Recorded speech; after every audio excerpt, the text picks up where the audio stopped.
and you can jump from machine to machine. And this one guy using it. I would break you. I would break you in two. Simon Miller, the bald asshole here, kicking off a new week, talking about nonsense, because it's important. Gyms are slowly reopening throughout the world. Over here in the UK, I'm keeping everything crossed and closing my eyes for no apparent reason that on July the 4th, when the government talks about the hospitality sector, which the gym kind of fits into, but not really, they get opened. I'm done with my 32.5 dumbbells and all the crappy other weights I've got in my house. I need gyms opened again. And when you do go back, or maybe you've decided after the whole lockdown stuff, you're actually going to venture into a gym for the first time, there are certain unwritten rules that will be strange to you. Now, don't get me wrong. There are other unwritten rules that are actually really important. If this video does well, I'll do that one. We'll make that one as well. Because yes, there are certain things that you should be doing that actually benefit the gym.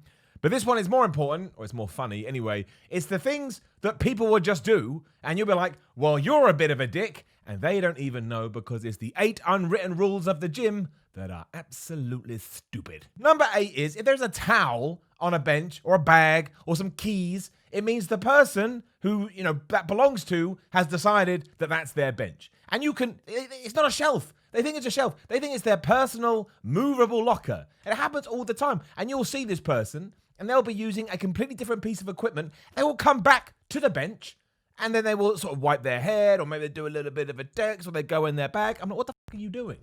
What are you, what are you doing? Stop this right now. This is not it's a bench. I need to lay on it. Yes, but I need to put my keys on it. No, you don't. Go put them in a locker. Stick them up your ass. Well, again, I'm joking. I didn't mean that. I was just trying to be funny. But it is unbelievable. And sometimes, especially when you're new to a gym, you kind of do this. And you look and you try and figure out, are they using the bench? Are they not using the bench? The worst is when somebody is doing bicep curls with a dumbbell or a barbell or whatever, and they stand next to the bench and they put their protein shake or, again, some of their items on the bench and then use the bench as a seat. You're like, I need to use the bench to lift. You are using it for no apparent purpose. You can move all of your garbage into the corner and continue to do your exercise, but they don't. So yes, if you are venturing into a gym, remember, that is bull crap, and you can call these people out. Number 7 is never critique somebody else's form unless they're smaller than you. I see it all the time, and it never makes me laugh. You will see sort of, I don't mean this in a bad way, whatever you are is fine, but average size dudes. And there'll be sort of, mass monsters in there. And they'll never say a word to these guys, obviously, because they're intimidated. But they're so desperate to have some kind of dominance over their fitness center, they will go find smaller guys or guys that they think are beginners, and they'll start critiquing them on the form. Even though the smaller guy actually has perfect form, because usually, like I say, they're just starting out, so they've done their research, they've done their homework. And the big old mass monster is doing partial reps and is cheating and swinging because they can. And again, it kind of ties into this idea that there is really, as long as you're being safe and you're not threatening to injure yourself, there is no real right or wrong. Again, you may just catch somebody at the end of the set, and maybe they are swinging the barbell a little bit for those barbell curls, but as long as they're keeping their back straight and they're just cheating to get a few more reps out, which is better than not doing it, everything is fine.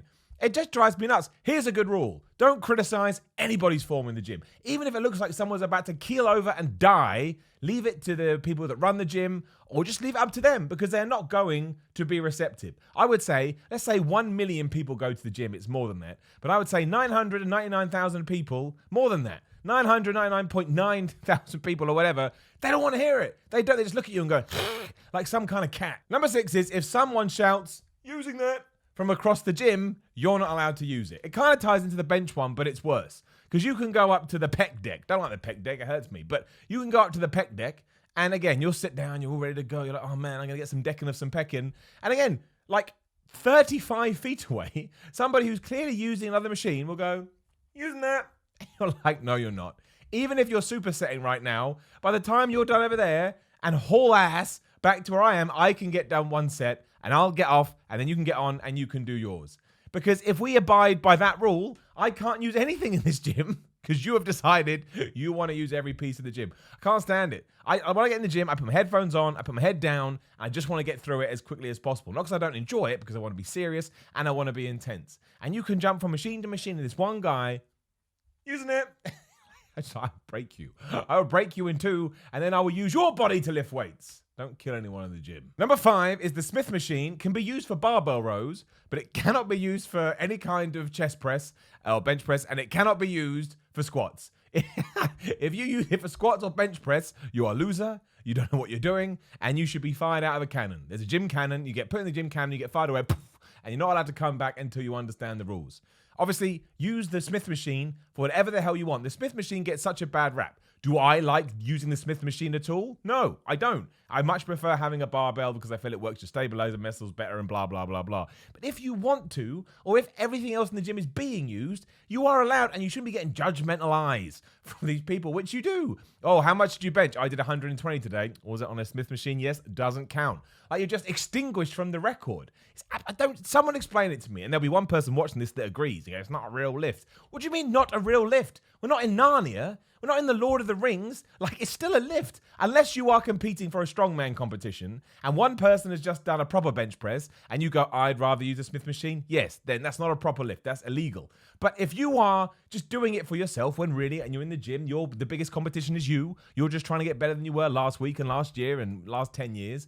Then yes, do it. Just train hard, train intense, train safe, and do progressive overload. That is it. If anyone ever says that to you, just get me their name and I will send them a message. I don't know what I'll say, but I will. Number 4 is only use 20 kilograms or 40-pound weights or 45-pound weights, whatever the hell it is in America. Otherwise, what's the point? It's seriously, it's happened like 2 times. And I've been going to the gym for like 15, 20 years, whatever. So it's not that bad. But occasionally, you'll be like putting a couple of 10s on a bar and somebody goes, 10s? Yes, 10s. Because I want to lift 20 kilograms and 10 plus 10 is 20, you moron. And then they'll load up 162 and they'll go, ugh, and they'll struggle and they won't be able to do anything. But because they moved half an inch, they're like, oh man, I did it.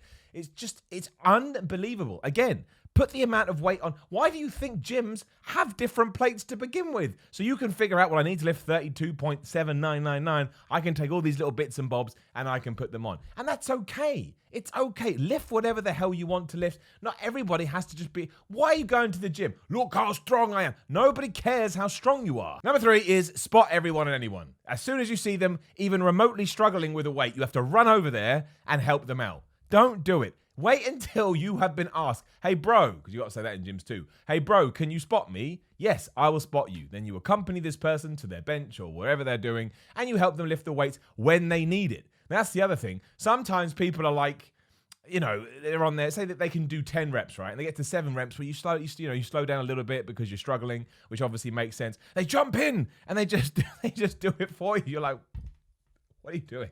What's the point? I didn't say, can you come lift the weights for me? I said, can you spot me? Just give me a little bit of help. Or if I'm wobbling, maybe even give me some stability. But it happens to me all the time. I actually liked being spotted on some exercises because I only want to hit a certain point so I don't sort of flare up any old injuries. And they'll run in and I have to be like, it's not going to happen now actually because the social distancing. In fact, spotting's dead. I've just realized that now. Spotting is dead. No more spotting ever. However, one day it will be back and you need to know this. My advice is don't spot anyone. They're never happy. They're always mad. Move on. Number 2, you're not allowed to use any kind of belt, any kind of lifting glove, or any kind of lifting strap because once again, your lifts don't count. Now, I'm not an advocate for lifting gloves because I actually find they might, again, with the whole pandemic, it's probably better. But in general, I'm not a big fan of gloves because I actually find I've tried loads of different things. The Versa grip are quite good, but in general, I just find I lose my grip. I find them slippy. I find like I can't lift as much. I just quite like feeling the bar because I'm a bit of a weirdo. But lifting straps or a belt, again, for stability and to make sure you don't die, absolutely you should be doing that. And again, if you do a 200 kilogram deadlift, but it's done with lifting straps, you've still absolutely smashed it.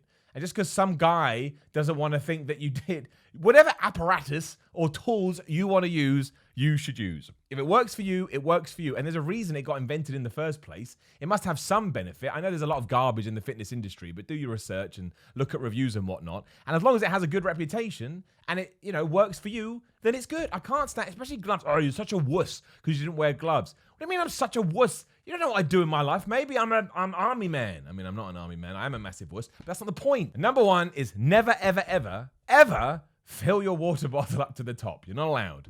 You'll be filling your water bottle up or your shaker, your intra-workout, and obviously that's usually about 500 milliliters or something like that.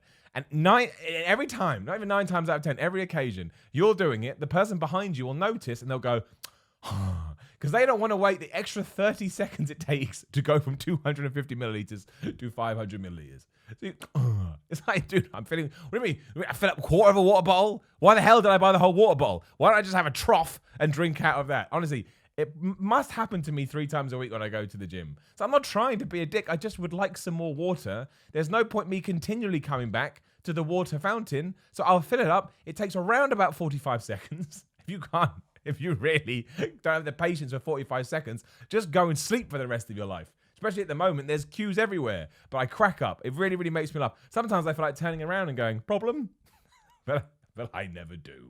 And there you go. And they're genuine. I didn't make these up. These are real things that have happened to me. And that happened to some people there. They're true experiences. If you like this and if it does well, I'll do the proper one. The unwritten rules that you should listen to. For example, curling in the squat rack, right? You would have heard that 1,000 times, but it does make sense. We kind of mentioned it in this video. You can curl anywhere around the gym with the bar. If you take up a squat rack, and usually in most gyms, there's not that many squat racks. You're stopping somebody from doing squats, right? And the clue is in the name. But I'll see how this one does. I don't want to give you content you don't want. Otherwise, like the video, share the video, subscribe to my channel. It's right there. Ding, ding. Hit the bell. Got a Patreon, patreon.com/Simon316. Even if you throw $1 in, it helps me do this so much. I'm a freelancer by trade and just trying to get this YouTube game going. That's it. I appreciate you all, and I'll see you soon.